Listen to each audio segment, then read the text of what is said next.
नमस्कार दोस्तों। राजस्थान में कांग्रेस छोड़ भाजपा में आए बागड़ के नेता महेंद्रजीत मालविया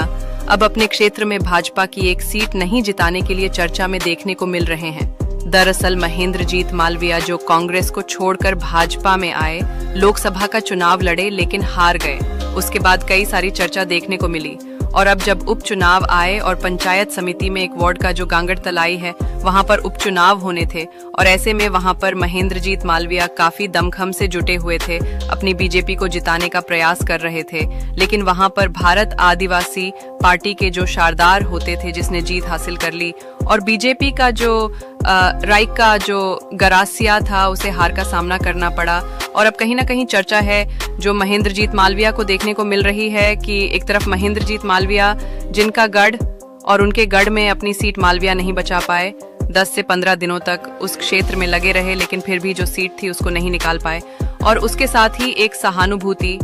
बीजेपी लेकर चल रही थी क्योंकि एक तरफ जो बागीदरा सीट है जहां के विधायक जय कृष्ण पटेल है जिसको रिश्वत के आरोप में गिरफ्तार किया था, लेकिन वो सहानुभूति भी बीजेपी को नहीं मिल पाई। और जो भारत आदिवासी पार्टी का जो प्रत्याशी जो महिला शारदा देवी थी वो जीत गई। और अब कहीं कहीं महेंद्रजीत मालविया को लेकर चर्चा देखने को मिल रही है कि आखिर महेंद्रजीत मालविया को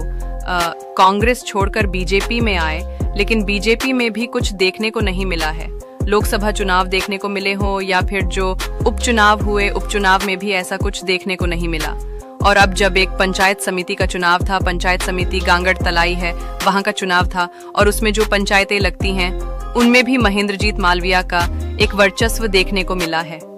लेकिन वहां पर बीजेपी का हार जाना कहीं ना कहीं महेंद्रजीत मालविया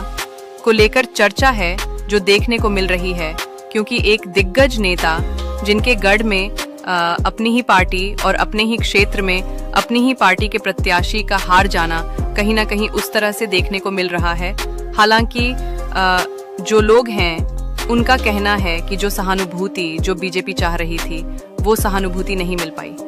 या फिर जो महेंद्रजीत मालविया को लेकर जो बीजेपी चाहती थी कि महेंद्रजीत मालविया को किस तरह से बीजेपी में आने के बाद उन्हें फायदा मिल